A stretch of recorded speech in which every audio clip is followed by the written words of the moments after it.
Assalamualaikum warahmatullahi wabarakatuh. Kembali lagi nih bersama saya Najah Suratul Jannah. Nah, pada video kali ini kita akan membahas mengenai tentang unsur-unsur intrinsik pada prosa fiksi. Nah, pada video sebelumnya kita sudah membahas mengenai tentang unsur-unsur intrinsik pada apresiasi puisi. Nah, kali ini kita akan membahas mengenai tentang unsur-unsur intrinsik pada prosa fiksi. Nah, sebelum kita melangkah lebih jauh tentang pembahasan tentang unsur intrinsik pada prosa fiksi, pertama-tama kita harus mengetahui dulu apa itu prosa. Prosa ialah karya sastra yang berbentuk cerita yang bebas, tidak terikat oleh rima, irama, dan komerduan bunyi seperti puisi. Bahasa prosa yang digunakan adalah seperti bahasa sehari-hari. Menurut isinya, prosa terdiri atas prosa fiksi dan non-fiksi. Sedangkan prosa fiksi adalah prosa yang berupa cerita rekaan dan khayalan pengarangnya.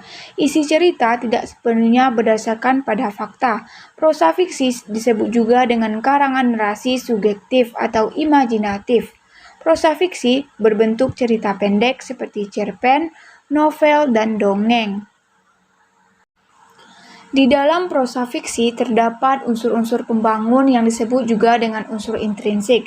Yang termasuk dalam unsur intrinsik tersebut antara lain yaitu pertama ada tema, yang kedua yaitu ada alur, yang ketiga yaitu adanya penokohan, yang keempat ada latar, yang kelima ada amanat, yang keenam ada sudut pandang, dan yang terakhir ada gaya bahasa. Nah, yang dimaksud dengan tema ialah inti ataupun landasan utama pengembangan cerita, hal yang sedang diungkapkan oleh pengarang dalam ceritanya. Tema dapat bersumber pada pengalaman pengarang, pengamatan pada lingkungan, permasalahan kehidupan, dan sebagainya. Misalnya tentang cinta, kesetiaan, ketakwaan, korupsi, perjuangan pencapaian keinginan, perbuatan warisan, dan sebagainya. Yang kedua yaitu adanya alur. Alur ialah jalan cerita ataupun cara pengarang bercerita. Alur dapat disebut juga dengan rangkaian ataupun tahapan serta pengembangan cerita, dari mana pengarang memulai cerita, pengembangan, dan pengakhirannya. Alur terdiri atas alur maju, alur mundur atau disebut dengan flashback, alur melingkar, dan alur campuran. Di dalam alur ini terdapat tahapan-tahapan alur. Yang pertama yaitu adanya pengenalan, yang kedua yaitu adanya pengungkapan masalah, yang ketiga menuju konflik, yang keempat ketegangan, yang kelima penyelesaian. Nah, selanjutnya yaitu adanya penokohan. Penokohan ialah cara pengarang menggambarkan para tokoh di dalam cerita. Penokohan terdiri atas tokoh cerita, yaitu orang-orang yang terlibat langsung sebagai pemeran sekaligus penggerak cerita dan orang-orang yang hanya disertakan di dalam cerita. Dan watak tokoh yaitu penggerakan karakter serta perilaku tokoh-tokoh cerita. Untuk menimbulkan konflik, biasanya di dalam cerita ada tokoh-tokoh yang berperan penting dengan kepribadian yang menyenangkan dan ada tokoh-tokoh yang berseberangan tindak tanduk dan perilakunya dengan tokoh sentral tersebut. Tokoh utama disebut dengan protagonis dan tokoh lawannya adalah tokoh antagonis.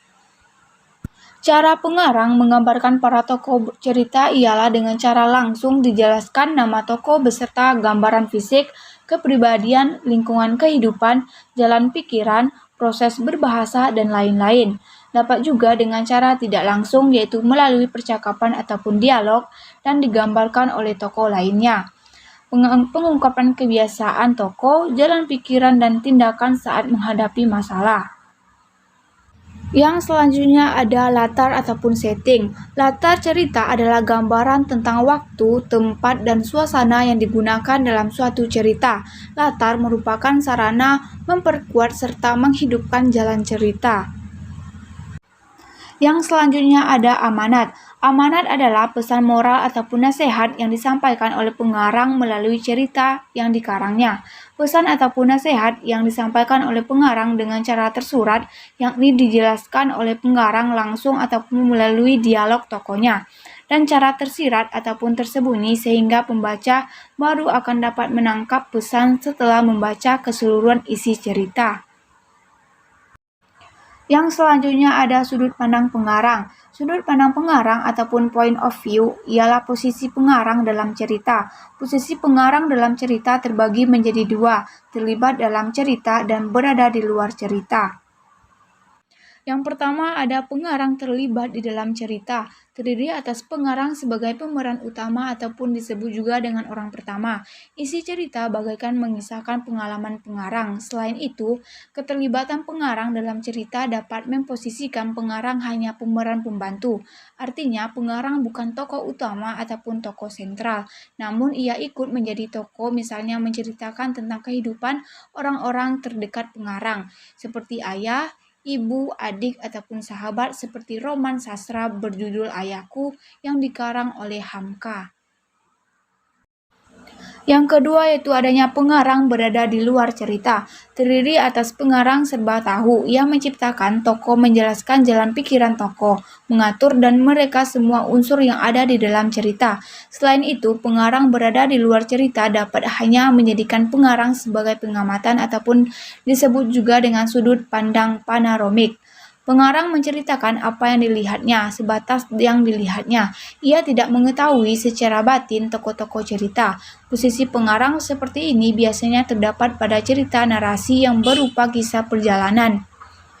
Yang terakhir ada gaya bahasa. Gaya bahasa adalah bagaimana pengarang menguraikan ceritanya. Ada yang menggunakan bahasa yang lugas, ada yang bercerita dengan bahasa pergaulan ataupun bahasa sehari-hari, dan ada juga yang bercerita dengan gaya satir ataupun sindiran halus, menggunakan simbol-simbol dan sebagainya. Penggunaan bahasa ini sangat membantu menimbulkan daya tarik dan penciptaan suasana yang terdapat bagi pengembangan tema serta alur cerita. Setiap pengarang biasanya sudah memiliki ciri khas penggunaan bahasa dalam ceritanya.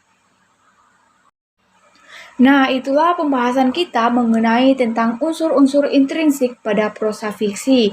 Nah, kita lanjut minggu depan ya. Assalamualaikum warahmatullahi wabarakatuh. Bye-bye. Sampai jumpa di video selanjutnya.